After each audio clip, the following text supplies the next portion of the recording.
Qaynotam o'zi sevib qolgani uchun meni o'g'liga olib bergan. To'ydan keyin barcha sirlar fosh bo'ldi. Assalomu alaykum aziz muxlis, kanalimizga yangi bo'lsangiz obuna bo'lishni unutmang. Eslatib o'tamiz, kanalimizdagi barcha hikoyalar real hayotga asoslangan. Kunlardan bir kun qo'shnimiz Botir uyidan menga sovchi chiqdi. Tagli tugli oila. O'g'li vrach. Uyimizdagilarga ma'qul keldi va rozilik bildirishdi. Tez orada to'yimiz bo'ldi. To'yimizdan 3 oy o'tib o'tmas turmush o'rtog'im Moskvaga malaka oshirish uchun safarga jo'nab ketdilar. Hayotimdagi do'zaxli kunlar o'sha kundan boshlandi. Yotog'imda yuvinish xonasi joylashgan. Barcha ishlarimni qilib kirib, chayqanib olayin deb yuvinish xonasiga kirib ketdim. Suvning ovozidan tashqaridagi eshikning tovushi eshitilmadi. Xayol surib yuvinish xonasidan chiqqanimda ne ko'z bilan ko'rayki, qaynotam yotog'imda aljayib yotar edi. Qo'rqib ketdim, ranglarim oqarib ketdi, qo'limdagi sochig'im esa tushib ketdi. "Dadajon, ahvolingiz yaxshimi? Tobingiz qochdimi?" dedim alang-jalang gapirib. Qaynotam esa juda yomon ko'zi bilan menga indamasdan boqib turardi. Shunda men qo'rqib ketdim, tashqariga otilib chiqishga urindim. O'zini ishini puxta o'ylagan qaynotam eshiklarni qulflab qo'ygan ekan. Menga qarab asta jilmaydi va yonimga keldi. "Bilasanmi, seni men nega kelin qilganman? Har doim yonimdan salom berib o'tganingda yuragim chirs urzlay derdi. Bilardim, senga yetishishning ilojisi yo'qligini. Baxtimdan aylanay, o'g'limga esa sen yoqib qolding. Shuning uchun seni kelin qildim. Avvalo o'zim sevdim, keyin esa o'g'lim." Bu razil gaplaridan qo'rqib ketdim, dag'dagʼ tirardim. Baqiray desam sharmanda bo'laman. Nima qilishimni bilmadim. Avramoqchi bo'ldim. "Hozir eshikka chiqib kela qolay, choy-boy olib kiray. Menga choy ham dunyodagi eng lazzatli ichimlik ham kerakmas. Sen turganda bir qultum suv bilan yutvorgidek go'zalsan", deydi qaynotam. Ovozimni boricha baqiray, hammani chaqiray dedim, ichimda ming o'y-xayollar bilan. Keyin yana qo'rqdim. Axir qo'shnimiz-ku, hozir shu ahvolda ota-onam kirib qolsa nima bo'ladi? Akalarimni yuzi yerga qaraydimi? Qaynonam qayerda ekanlar? Nega chaqirmayaptilar? Nega istamayaptilar deb ming xayollar bilan tashqariga chiqish uchun birgina bahona qidirdim. Ayyor qaynotam qaynonamga uyqu dori ichirib qo'ygan ekan. "Nega eshik va derazalarga qarayapsan? Umidingni o'z, qaynonangga uyqu dori ichirib qo'yganman. Meni bu yerdaligimni hech kim bilmaydi. Ikkalamiz tunni rohatda o'tkazamiz. Kela qol yonimga. Kela qol jonginam. Ishoning, umrimda bunchalik hech kimdan nafratlanmaganman, jirkanmaganman, ko'nglim aynamagan. Yonimda bir hayvon turgandek, juda vahshiyona harakatlar bilan meni zo'rladi. Qilmagan ish qolmadi. Qachon shu tun tugarkin? Qachon tong otadi? Yo Alloh, jonimni olsangchi, shu turishda jonimni olib qo'ysangchi deb yalindim, yolvordim. Ammo bu cholning hech harakatlari to'xtamadi. Oh, o'zimni 20 yashar boladek his qilyapman. Naqadar go'zalsan-a. Seni quchog'ingda o'lgim ham kelmaydi. Odamni yashagisi keladi-ya.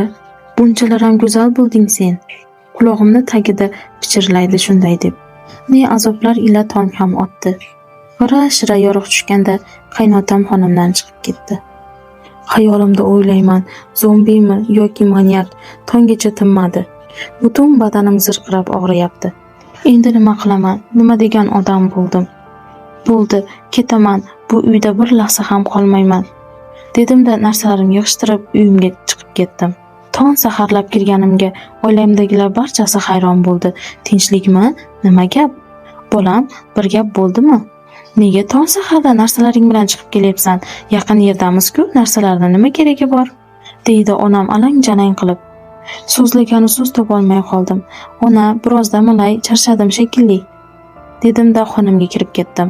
Biroz o'tmay barcha uydagilarni onam uyg'otibdilar. Dadamni, akalarimni, ukamni. Yarim soat o'tar o'tmay meni xonamdan chaqirishdi. Dadam so'radilar: "Tinchlikmi qizim? Nima bo'ldi? Nega chiqding narsalaring bilan? Bilasan, jondek qo'shnimiz-a? Qishloqda gap turmaydi, qo'shni uyat bo'ladi-ya qizim." Men uyalib ketdim, boshimni yerga egdim.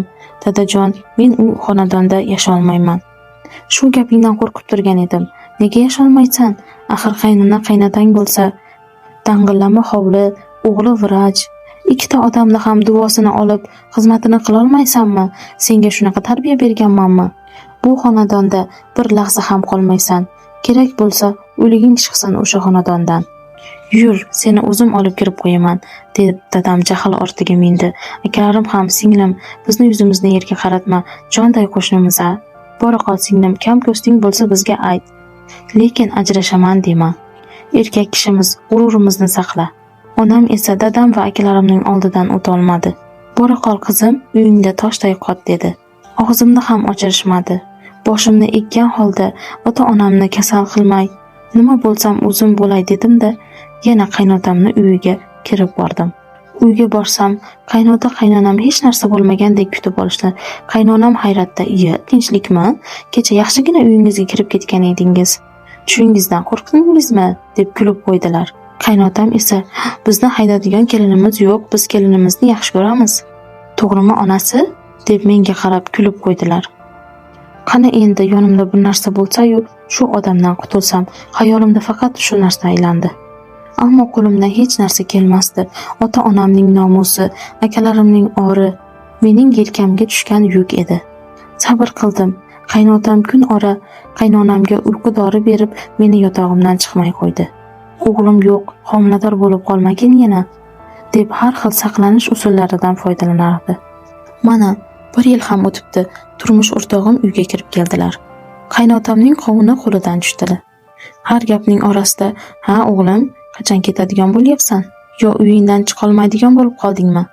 deb o'g'liga gap uchirardilar. Menga esa, "Ha, meni sog'inmayapsanmi? Eringni jo'natib yubor", deb holu jonimga qo'ymasdilar. Oradan vaqtlar o'tdi, homilador bo'ldim. Turmush o'rtog'im yana Rossiyaga borib kelay. Oldingi ishlagan joyim meni chaqiryapti. "Bolamizni ozgina katta qil, keyin seni ham olib ketaman", deb qoldilar. Men esa qat'iy turib oldim. "Yo'q, ketmaysiz, yo meni birga olib ketasiz, yo hech qayerga ketmaysiz."